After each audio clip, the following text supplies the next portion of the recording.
ಇವತ್ತು static GK ಸಂಬಂಧಪಟ್ಟಂತ ಸ್ವಲ್ಪ MCQs ಡಿಸ್ಕಸ್ ಮಾಡೋಣ. ಯಾಕಂದ್ರೆ ಇತ್ತೀಚಿನ ಎಕ್ಸಾಮ್ಸ್ ಗಳಲ್ಲಿ ನೀವು KS, PS, FDA, non technical ಯಾವುದೇ ಎಕ್ಸಾಮ್ಸ್ ಗಳಲ್ಲಿ ತಗೊಳ್ಳಿ, ಸ್ಟಾಟಿಕ್ ಜಿಕೆ ತುಂಬಾ ಬರ್ತಾ ಇದೆ. ಸೊ ಅವೆಲ್ಲ ನಿಮ್ಗೆ ದಿನ ನ್ಯೂಸ್ ಪೇಪರ್ ಅಲ್ಲಿ ಇಲ್ಲಿ ಓದ್ತಾ ಸಿಗಂತವು ಸ್ಟಾಟಿಕ್ ಜಿಕೆ ಅನ್ನೋದು. ಸೊ ಸಾಧ್ಯವಾದಷ್ಟು ನಾವು ಸ್ಟಾಟಿಕ್ ಜಿಕೆನ ಫೇಸ್ಬುಕ್ ಮತ್ತೆ ಝೂಮ್ ಫ್ರೀ ಕ್ಲಾಸಸ್ ಅಲ್ಲಿ ಕವರ್ ಮಾಡಕ್ ಟ್ರೈ ಮಾಡ್ತೀವಿ. ಸೊ ಫಸ್ಟ್ ಟೈಮ್ ಯಾರಾದ್ರೂ ವಿಡಿಯೋ ನೋಡ್ತಾ ಇದ್ರೆ ಲೈವ್ ಅಲ್ಲಿ ಇದ್ರೆ ಸ್ಕ್ರೀನ್ ಮೇಲೆ ಕಾಣಿಸ್ತಾ ಇದೆಯಲ್ಲ ಈ ನಂಬರ್, ವಾಟ್ಸಪ್ ಅಲ್ಲಿ ಹಾಯ್ ಅಂತ ಮೆಸೇಜ್ ಮಾಡಿ. ಇಮಿಡಿಯೇಟ್ ಆಗಿ ನಿಮ್ಗೆ ನಮ್ ಎಲ್ಲ ವಿಡಿಯೋಸು ಬರುತ್ತೆ. ವಾಟ್ಸಪ್ ಅಲ್ಲಿ ಹಾಯ್ ಅಂತ ಮಾಡ್ಬೇಕು. ಈ ನಂಬರ್ಗೆ ಮಾಡಿದ ತಕ್ಷಣ 1 ಸೆಕೆಂಡ್ ಅಲ್ಲಿ ಬರುತ್ತೆ. ಆಮೇಲೆ ಇದಾದ ನಂತರ ಸೇಮ್ ಈ ವಿಡಿಯೋನ ಯೂಟ್ಯೂಬ್ ಅಲ್ಲೂ ಹಾಕ್ತಿವಿ. ಕೆಲವ್ರು ನೀವು ಯೂಟ್ಯೂಬ್ ಅಲ್ಲಿ ಹೋಗ್ಬೇಕಾದ್ರೆ ಅಲ್ಲಿ ಕೆಲವರು ಸರ್ ಕ್ಲಾರಿಟಿ ಬರ್ತಾ ಇಲ್ಲ ಅಂತ ಎಷ್ಟೋ ಜನ ಅಂತಿದ್ದಾರೆ. ಅಂದ್ರೆ 99% ಯಾರು ಹೇಳಲ್ಲ ಆತರ, 1% ಏನಂದ್ರೆ ಅವರು ನಿಮ್ಮಲ್ಲಿ ರೆಸೊಲ್ಯೂಷನ್ ಸೆಟ್ ಮಾಡ್ಕೋಬೇಕು. ಅಲ್ಲಿ ಮ್ಯಾಕ್ಸಿಮಮ್ ಅಂದ್ರೆ ಹೈ ಡೆಫಿನೇಷನ್ಸ್ ಇರುತ್ತೆ, ನೀವಲ್ಲಿ ಸೆಟ್ ಮಾಡ್ಕೋಬೇಕಾಗತ್ತೆ. 360, 480, 720 ಈ ತರ ಇರುತ್ತೆ. ನಿಮ್ಮಲ್ಲಿ ಸೆಟ್ ಮಾಡ್ಕೊಂಡ್ರೆ ಫುಲ್ ಹೈ ಡೆಫಿನೇಷನ್ ವಿಡಿಯೋನೇ ನಮ್ದು ಬರೋದು. ನಾವ್ ಯಾಕೆಂದ್ರೆ ಹೈ ಡೆಫಿನೇಷನ್ ವಿಡಿಯೋಸೇ ಮಾಡ್ತಾ ಇರೋದು. ಇರ್ಲಿ, ಫಸ್ಟ್ ಟೈಮ್ ನೋಡ್ತಾ ಇರೋರು ಸ್ಕ್ರೀನ್ ಮೇಲೆ ಕಾಣೋ ನಂಬರ್ಗೆ 7483951458 ಗೆ ವಾಟ್ಸ್ಆಪ್ ಅಲ್ಲಿ ಹಾಯ್ ಅಂತ ಮೆಸೇಜ್ ಮಾಡಿ. ಇಮಿಡಿಯೇಟ್ ಆಗಿ ಲಿಂಕ್ ಬರುತ್ತೆ. ಸ್ಟಾರ್ಟ್ ಮಾಡೋಣ. ಈಗ ಮೊದಲನೇ ಕ್ವಶನ್. ಝೂಮ್ ಅಲ್ಲಿ ನೋಡ್ತಿರೋರು ನಿಮ್ಮ ಆನ್ಸರ್ಸ್ ನ ಇಲ್ಲೇ ಕಮೆಂಟ್ ಮಾಡಿ. ಆಪ್ಷನ್ ಇದೆ ಝೂಮ್ ಅಲ್ಲಿ ನಿಮ್ಗೆ. ಫೇಸ್ಬುಕ್ ಅಲ್ಲಿ ನೋಡ್ತಿರೋರು ಚಾಟ್ ಅಲ್ಲಿ ನಿಮ್ಮ ಆನ್ಸರ್ ಕಮೆಂಟ್ ಮಾಡಬಹುದು. First question. ಮುತ್ತುಗಳ ದ್ವೀಪ ಎಂದು ಕರೆಯಲ್ಪಡುವ ದೇಶ ಯಾವುದು? ಇದಕ್ಕೆ ರೈಟ್ ಆನ್ಸರ್ ಬಂದು Bahrain. Very very important question ಇದೆ ಆಕ್ಚುಲಿ, ಯಾಕಂದ್ರೆ ತುಂಬಾ ಎಕ್ಸಾಮ್ ಗಳಲ್ಲಿ ನಾನು ನೋಡಿದ್ದೀನಿ. ಸೊ ಮುತ್ತುಗಳ ದ್ವೀಪ ಅಂದ್ರೆ ಐಲ್ಯಾಂಡ್ ಆಫ್ ಪರ್ಲ್ಸ್, ಅಂದ್ರೆ ಅತಿ ಹೆಚ್ಚು ಮುತ್ತುಗಳು. ಅಂದ್ರೆ ಹೇಳ್ಬೇಕು ಅಂದ್ರೆ ಈ ಪರ್ಲ್ಸ್ ಎಲ್ಲ ಇರುತ್ತಲ್ಲ, ಸಣ್ಣ ಸಣ್ಣ ದ್ವೀಪಗಳಿದೆ ಆಕ್ಚುಲಿ ಬಹ್ರೇನ್ ಅನ್ನೋದು. ಅಲ್ಲಿ ಸುತ್ತಲೂ ಒಂಥರ ಕಲರ್ಫುಲ್ ಮುತ್ತುಗಳೆಲ್ಲ ಇದೆ, ಅಂದ್ರೆ ಪರ್ಲ್ಸ್ ಅಂತಾರೆ. ಅಲ್ಲಿ ಜಾಸ್ತಿ ಸಿಗುತ್ತೆ ಬಹ್ರೇನ್ ಇದ್ರಲ್ಲಿ. ಸಣ್ಣ ಸಣ್ಣ ದ್ವೀಪಗಳಿದಾವೆ, ಅದಕ್ಕೋಸ್ಕರ ಮುತ್ತುಗಳ ದ್ವೀಪ, ಐಲ್ಯಾಂಡ್ ಆಫ್ ಪರ್ಲ್ಸ್ ಅಂತ ಕರೀತಾರೆ. ಅದು ಎಲ್ಲಿ? Bahrain. Very very important. Next. Vivekananda Setu ಯಾವ ನದಿಯ ಮೇಲೆ ನಿರ್ಮಿಸಲಾಗಿದೆ?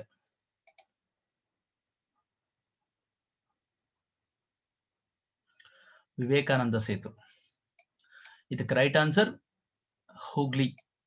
ಹೂಗ್ಲಿ ನದಿಗೆ ವಿವೇಕಾನಂದ ಸೇತು ಅಂದ್ರೆ ವಿವೇಕಾನಂದ ಬ್ರಿಡ್ಜ್ ನ ನಿರ್ಮಿಸಿದರೆ. ಇಲ್ಲಿ ವೆಸ್ಟ್ ಬೆಂಗಾಲ್ ಅಲ್ಲಿ ಬರುತ್ತೆ Vivekananda Setu. Next. Eden gardens cricket ಮೈದಾನ ಯಾವ ನಗರದಲ್ಲಿದೆ? ಸೊ ಇದು ಬಹಳ ಸಿಂಪಲ್ ಕ್ವಶನ್, ತುಂಬಾ ಎಕ್ಸಾಮ್ ಗಳಲ್ಲಿ ಕೇಳಿದ್ದಾರೆ. ಇದಕ್ಕೆ ರೈಟ್ ಆನ್ಸರ್ ಬಂದು ಕೋಲ್ಕತ್ತಾ. ಕೋಲ್ಕತ್ತಾದಲ್ಲಿ ಈಡನ್ ಗಾರ್ಡನ್ ಕ್ರಿಕೆಟ್ ಮೈದಾನ ಬರುತ್ತೆ. ಸೊ ಇನ್ನು ಚೆನ್ನೈಲೆಲ್ಲ ಯಾವ್ದು ಬರುತ್ತೆ ಗೊತ್ತಿದೆ ನಿಮ್ಗೆ? ಚೆನ್ನೈಯಲ್ಲಿ ಚಿದಂಬರಂ ಅಂತ ಬರುತ್ತೆ, ಅಥವಾ ಚಿಪಾಕ್ ಅಂತಾನು ಕರೀತಾರೆ. ಮುಂಬೈಯಲ್ಲಿ ವಾಂಖೇಡೆ ಸ್ಟೇಡಿಯಂ. ಸೊ ಗೊತ್ತಿರುತ್ತೆ ನೀವು ಕ್ರಿಕೆಟ್ ಎಲ್ಲ ನೋಡ್ತಿರೋರ್ಗೆ. Next question. National geophysical research institute NGRI dash ನಲ್ಲಿದೆ. ಎಲ್ಲಿದೆ ಅಂತ? NGRI, national geophysical research institute. So ಈ ತರದ ಕ್ವಶನ್ಸ್ ಗಳೆಲ್ಲ ತುಂಬಾ ಕೇಳ್ತಾ ಇದ್ದಾರೆ ಇತ್ತೀಚೆಗೆ. ಇದಕ್ಕೆ ರೈಟ್ ಆನ್ಸರ್ ಬಂದು ತೆಲಂಗಾಣ, ಅಂದ್ರೆ ಹೈದರಾಬಾದ್ ಅಲ್ಲಿ ಬರುತ್ತೆ ಇದು ನ್ಯಾಷನಲ್ ಜಿಯೋಫಿಸಿಕಲ್ ರಿಸರ್ಚ್ ಇನ್ಸ್ಟಿಟ್ಯೂಟ್. ಇವ್ರ ಕೆಲಸ ಏನಪ್ಪಾ ಅಂತಂದ್ರೆ ಅಲ್ಲಿ ವಿಜ್ಞಾನಿಗಳು ಕುತ್ಕೊಂಡು ಹೈಡ್ರೋಕಾರ್ಬನ್ಸ್ ಎಲ್ಲಿದೆ, ಆಮೇಲೆ ಕೋಲ್ ಸಂಶೋಧನೆ ಮಾಡ್ತಾರೆ ಎಲ್ಲೆಲ್ಲಿ ಸಿಗುತ್ತೆ, ಆಮೇಲೆ ಗ್ರೌಂಡ್ ವಾಟರ್ ಅಂದ್ರೆ ಅಂತರ್ಜಲ ಎಲ್ಲೆಲ್ಲಿದೆ, ಮಿನರಲ್ಸ್ ಖನಿಜಗಳು ಎಲ್ಲೆಲ್ಲಿ ಸಿಗುತ್ತೆ, ಇದ್ರ ಬಗ್ಗೆ ನ್ಯಾಷನಲ್ ಜಿಯೋಫಿಸಿಕಲ್ ರಿಸರ್ಚ್ ಇನ್ಸ್ಟಿಟ್ಯೂಟ್ ಅವರು R&D ಮಾಡ್ತಾರೆ. ಅದ್ರ ಹೆಡ್ ಆಫೀಸ್ ಬಂದ್ಬಿಟ್ಟು ಹೈದರಾಬಾದ್ ಅಂದ್ರೆ ತೆಲಂಗಾಣದಲ್ಲಿ ಬರುತ್ತೆ. ನೆಕ್ಸ್ಟ್. ಯು ಆರ್ ಯುನಿಕ್ ಪುಸ್ತಕದ ಲೇಖಕರು ಯಾರು? ಇದಕ್ಕೆ right answer you are unique ಅಂತಂದ್ರೆ ಯುನಿಕ್ ಪರ್ಸನ್ ಇದ್ರಲ್ಲಿ ಯಾರು? APJ ಅಬ್ದುಲ್ ಕಲಾಂ. ಎಷ್ಟೋ ಜನ ಗೊತ್ತಿಲ್ಲ ಈ ಪುಸ್ತಕ. ಯು ಆರ್ ಯುನಿಕ್ ಅಂತ ಪುಸ್ತಕ ಬರೆದಿರೋರು APJ ಅಬ್ದುಲ್ ಕಲಾಂ. ನೆಕ್ಸ್ಟ್. ಅಂತಾರಾಷ್ಟ್ರೀಯ ಯುವ ದಿನವನ್ನು ನಾವು ಯಾವಾಗ ಆಚರಿಸುತ್ತೇವೆ?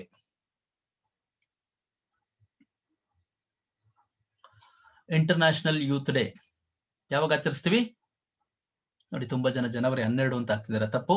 ಇಂಟರ್ನ್ಯಾಷನಲ್ ಯೂತ್ ಡೇ ಬಂದ್ಬಿಟ್ಟು ಆಗಸ್ಟ್ 12.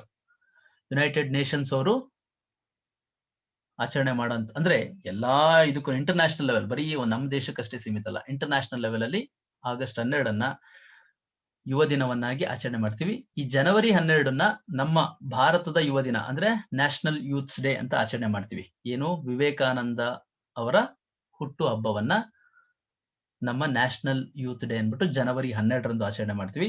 ಬಟ್ ಇಲ್ಲಿ ಕೇಳಿರೋದು ಇಂಟರ್ನ್ಯಾಷನಲ್ ಯೂತ್ ಡೇ, ಅದಕ್ಕೋಸ್ಕರ ಆಗಸ್ಟ್ 12. ನೆಕ್ಸ್ಟ್, ಮದನ್ ಮೋಹನ್ ಮಾಳವಿಯ ಕ್ರೀಡಾಂಗಣ ಭಾರತದ ಯಾವ ನಗರದಲ್ಲಿದೆ? ಮದನ್ ಮೋಹನ್ ಮಾಳವಿಯ ತುಂಬಾ ಫೇಮಸ್ ಪರ್ಸನ್ ಹಿಸ್ಟ್ರಿಯಲ್ಲಿ. ಸೊ ಇದಕ್ಕೆ ರೈಟ್ ಆನ್ಸರ್ ಬಂದು ಮದನ್ ಮೋಹನ್ ಮಾಳವಿಯ ಕ್ರೀಡಾಂಗಣ ಬಂದು ಅಲಹಾಬಾದ್ ಅಲ್ಲಿದೆ, ಉತ್ತರ ಪ್ರದೇಶದಲ್ಲಿ ಅಲಹಾಬಾದ್ ಇಲ್ಲಿದೆ. ಸೊ ಇನ್ನು ಮದನ್ ಮೋಹನ್ ಮಾಳವಿಯ ಬಗ್ಗೆ ಹೇಳ್ಬೇಕು ಅಂದ್ರೆ ಹಿಂದೂ ಮಹಾಸಭಾ ಸ್ಥಾಪನೆ ಮಾಡಿದಿವ್ರೇನೆ, ಹಿಂದೂ ಮಹಾಸಭಾ ನೆನ್ಪಿಟ್ಕೊಳ್ಳಿ, ತುಂಬಾ ಸರಿ ಕೇಳಿದಾನೆ. ಆಮೇಲೆ ನಿಮ್ಗೆ ಬನಾರಸ್ ಹಿಂದೂ ವಿಶ್ವವಿದ್ಯಾಲಯ ಅಂತ ಬರುತ್ತೆ, ಅದರ ಸ್ಥಾಪಕರು ಒನ್ ಆಫ್ ದಿಸ್ ಅಂದ್ರೆ ಫೌಂಡರ್ ಇವರು ಯಾರು? Madan Mohan Malviya.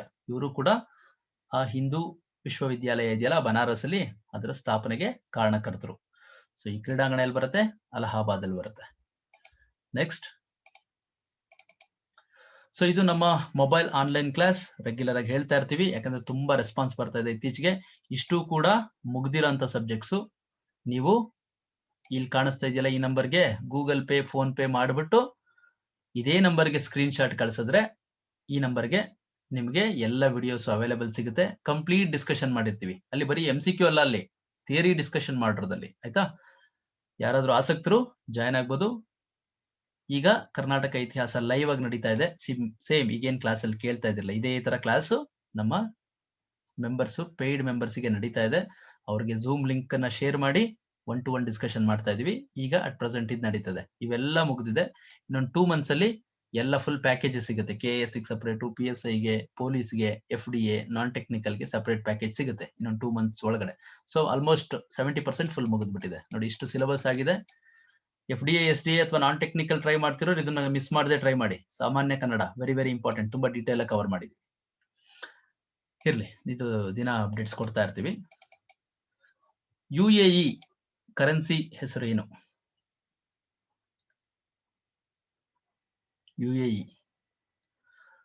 UAE currency dirham ಅಂತ ಅಂದ್ಬಿಟ್ಟು, ವೆರಿ ವೆರಿ ಇಂಪಾರ್ಟೆಂಟ್, ತುಂಬಾ ಸರಿ ಕೇಳ್ತಾ ಇರ್ತಾನೆ ಇದು.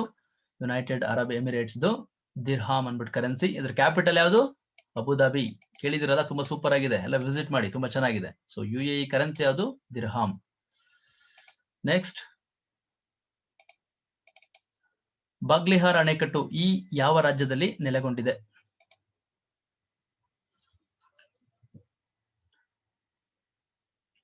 ಬಾಗ್ಲಿಹಾರ್ ಬಂದ್ಬಿಟ್ಟು ಜಮ್ಮು ಕಾಶ್ಮೀರದಲ್ಲಿ ಇರೋಂಥದ್ದು. Very very important. ಈ ಬಾಗ್ಲಿಹಾರ್ ಡ್ಯಾಮ್ ಯಾವ ನದಿಗೆ ಕಟ್ಟಿದಾರಪ್ಪ ಅಂದ್ರೆ ಚಿನಾಬ್ ನದಿಗೆ ಕಟ್ಟಿದ್ದಾರೆ. ವೆರಿ ವೆರಿ ಇಂಪಾರ್ಟೆಂಟ್, ಕೇಳಿದ್ದಾನೆ ತುಂಬಾ ಸರಿ. PSI, FDA, KS ಎಲ್ಲ ಸಾಮಾನ್ಯ ಈ ತರದ ಕ್ವಶನ್ಸ್ ಗಳು ಕೇಳ್ತಾ ಇರ್ತಾನೆ.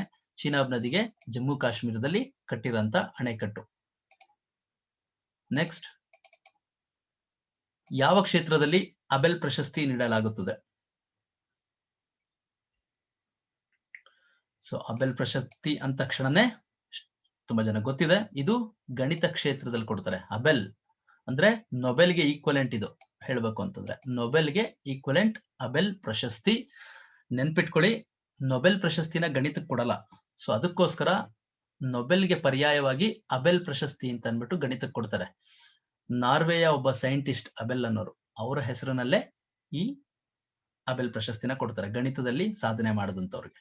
Very important. ನೆಕ್ಸ್ಟ್, ಗಮ್ಗುಲ್ ವನ್ಯಜೀವಿ ಧಾಮ ಅಭಯಾರಣ್ಯ ಎಲ್ಲಿದೆ? ಗಮ್ಗುಲ್ ವನ್ಯಜೀವಿ ಧಾಮ ಎಲ್ಲಿದೆ? ಇದಕ್ಕೆ ರೈಟ್ ಆನ್ಸರ್ ಗಮ್ಗುಲ್. ಏನ್ ಸರ್ ಫಸ್ಟ್ ಟೈಮ್ ಕೇಳ್ತಾ ಇದೀವಿ ಅಂತ ಅಂತಿರ್ಬೋದು, ತುಂಬಾ ಸರಿ ಕೇಳ್ತಾನೆ ಎಕ್ಸಾಮ್ಗಳಲ್ಲಿ, ಇತ್ತೀಚೆಗೆ ಈ ತರದ್ದು ಎಲ್ಲ ಬರ್ತಾ ಇದೆ. ಸೊ ಹಿಮಾಚಲ ಪ್ರದೇಶದಲ್ಲಿ ಬರುತ್ತೆ ಗಮ್ಗುಲ್ ವನ್ಯಜೀವಿ ಧಾಮ. Very very important. ನೋಡ್ಕೊಳ್ಳಿ, ಇದೆಲ್ಲ ಸ್ಟ್ಯಾಟಿಕ್, ಇಲ್ಲೆಲ್ಲ ಅರ್ಥ ಮಾಡ್ಕೊಳೋಂಥದ್ದು ಏನಿಲ್ಲ, ಇದೆಲ್ಲ ಮೆಮೊರಿ ಬೇಸ್ಡ್ ತರ ಅಷ್ಟೇ, ನೆನ್ಪಿಟ್ಕೋಬೇಕಷ್ಟೇ ಇದು. ಓಕೆ, ಫಸ್ಟ್ ಟೈಮ್ ಯಾರಾದ್ರೂ ವಿಡಿಯೋ ನೋಡ್ತಾ ಇರೋರು ಸ್ಕ್ರೀನ್ ಮೇಲೆ ನೋಡಿ, ಇಲ್ಲಿ ಕಾಣಿಸ್ತಾ ಇದೆಯಲ್ಲ ಈ ನಂಬರ್ಗೆ ವಾಟ್ಸಪ್ ಅಲ್ಲಿ ಹಾಯ್ ಅಂತ ಮಾಡಿದ ತಕ್ಷಣನೇ ನಮ್ಮವು 106 ವಿಡಿಯೋ ಇದೆ ಯೂಟ್ಯೂಬ್ ಅಲ್ಲಿ, ಇಮಿಡಿಯೇಟ್ ಆಗಿ ಬರುತ್ತೆ. ಫಸ್ಟ್ ನಮ್ಮ ಯೂಟ್ಯೂಬ್ ಚಾನೆಲ್ಗೆ ಸಬ್ಸ್ಕ್ರೈಬ್ ಆಗಿ. ಫಸ್ಟ್ ನೀವು ಯೂಟ್ಯೂಬ್ ಚಾನೆಲ್ ಸಬ್ಸ್ಕ್ರೈಬ್ ಆದ್ರೆ ನಿಮ್ಗೆ ಎಲ್ಲಾ ವಿಡಿಯೋಸು ಬರುತ್ತೆ. ಪಕ್ಕದಲ್ಲಿರೋ ಬೆಲ್ ಬಟನ್ ಒತ್ತಿದ್ರೆ ಎಲ್ಲ ಅಲರ್ಟ್ಸ್ ಕೂಡ ಬರುತ್ತೆ ಯೂಟ್ಯೂಬ್ ಅಲ್ಲಿ. ನೆಕ್ಸ್ಟ್, ಕ್ವಿಟೋ ಯಾವ ದೇಶದ ರಾಜಧಾನಿ?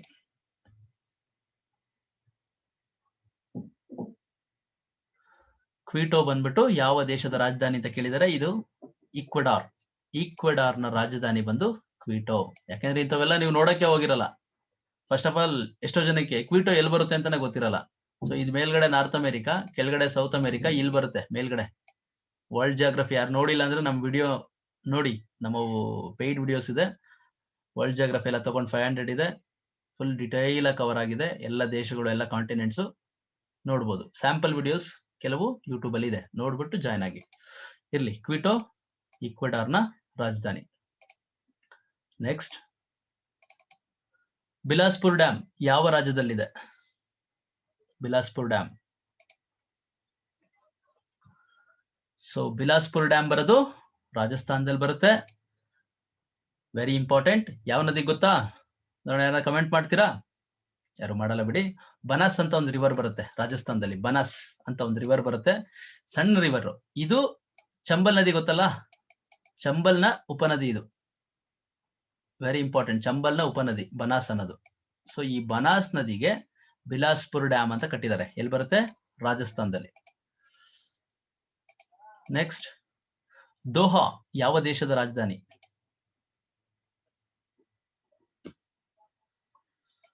ದೋಹಾ, ಇದು ತುಂಬಾ ಸರಿ ಕೇಳ್ತಾ ಇರ್ತಾನೆ. ದೋಹಾ ಬಂದ್ಬಿಟ್ಟು ಕತಾರ್ನ ರಾಜಧಾನಿ, ಕತಾರ್ ದೇಶದ ರಾಜಧಾನಿ. Very very important. ದೋಹಾ ಕತಾರ್ನ ರಾಜಧಾನಿ. ನೆಕ್ಸ್ಟ್, ರಾಜ್ಭೋಜ್ ಅಂತಾರಾಷ್ಟ್ರೀಯ ವಿಮಾನ ನಿಲ್ದಾಣ ಯಾವ ನಗರದಲ್ಲಿದೆ?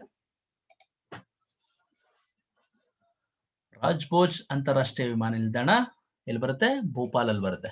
ಇದೊಂಥರ ಡೊಮೆಸ್ಟಿಕ್, ಚಿಕ್ಕದಾಗಿದೆ. ಡೊಮೆಸ್ಟಿಕ್ ಅಂದ್ರೆ ಜಾಸ್ತಿ ಡೊಮೆಸ್ಟಿಕ್ ಪರ್ಪಸ್ ಯೂಸ್ ಮಾಡ್ತಿದ್ದಾರೆ. ಅಂದ್ರೆ ಅಂತಾರಾಷ್ಟ್ರೀಯ ಕೂಡ ಇದಾವೆ, ಬಟ್ ಅದನ್ನ ಜಾಸ್ತಿ ಡೊಮೆಸ್ಟಿಕ್ ಪರ್ಪಸ್ ಯೂಸ್ ಮಾಡ್ತಾರೆ ರಾಜ್ಭೋಜ್. ಅದಕ್ಕೆ ನೀವು ಜಾಸ್ತಿ ಕೇಳಿರಲ್ಲ. ರಾಜ್ಭೋಜ್ ಏರ್ಪೋರ್ಟ್ ಭೋಪಾಲ್ ಅಲ್ಲಿ ಬರುತ್ತೆ. Very important. Next, so as usual ನಮ್ಮ ಮೊಬೈಲ್ ಆನ್ಲೈನ್ ಕ್ಲಾಸ್ ನೋಡಿ ಇಲ್ಲಿದೆ.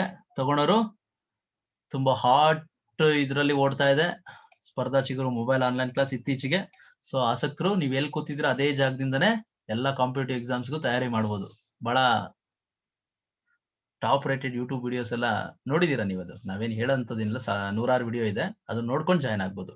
ಇಷ್ಟು ಕೂಡ ಮುಗ್ದಿರೋಂಥದ್ದು, ನೀವು ಯಾವ್ದು ಬೇಕಾದ್ರೂ ತಗೋಬಹುದು. So I think that's it ಇವತ್ತಿನ ಒಂದು ಕ್ಲಾಸ್ ಸ್ಟ್ಯಾಟಿಕ್ ಜಿಕೆ. ಯಾಕಂದ್ರೆ ಕೆಲವೆಲ್ಲ ಎಷ್ಟೋ ಜನ ಗೊತ್ತಿರಲ್ಲ ಸ್ಟ್ಯಾಟಿಕ್ ಪಾರ್ಟ್ಗಳು, ಅದಕ್ಕೆ ಸ್ವಲ್ಪ ಕವರ್ ಮಾಡ್ದು. ನಿಮ್ಮ ಡೌಟ್ಸ್ ಏನಾದ್ರು ಇದ್ರೆ ಯಾರಾದ್ರೂ 1 minute ಝೂಮ್ ಅಲ್ಲಿ ಕ್ವಶನ್ಸ್ ಕೇಳ್ಬೋದು, ಇಲ್ಲ ಫೇಸ್ಬುಕ್ ಅಲ್ಲಿ ಕಮೆಂಟ್ ಮಾಡಿದ್ರು ಆನ್ಸರ್ ಮಾಡ್ತೀನಿ. ಯಾರಾದ್ರೂ ಝೂಮ್ ಅಲ್ಲಿ ಇದ್ರೆ ಹ್ಯಾಂಡ್ ರೈಸ್ ಮಾಡ್ಬೋದು, ಅಲ್ಲಿ ಆಪ್ಷನ್ ಇರುತ್ತೆ ಹ್ಯಾಂಡ್ ರೈಸ್ ಅಂತ.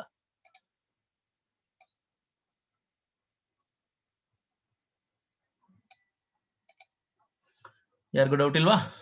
ಏನ ಕೇಳ್ಬೇಕಾ ಕ್ಲಾಸಸ್ ಬಗ್ಗೆ, ಅಥವಾ ಏನಾದ್ರು ಕ್ವಶನ್ ಆನ್ಸರ್ಸ್ ಯಾವ ತರ ಏನ್ ಸರ್ ಅಂತ ಏನಾದ್ರು ಇರ್ಲಿ. ಯಾರ್ದು ಡೌಟ್ ಇಲ್ಲ ಅನ್ಸುತ್ತೆ. ದಿನ ಸಿಗ್ತಾ ಇರ್ತೀವಿ, ದಿನ ಸಿಗ್ತಿದ್ದಾಗ ನಿಮ್ಗೇನು ಡೌಟ್ಸೇ ಇರಲ್ಲ.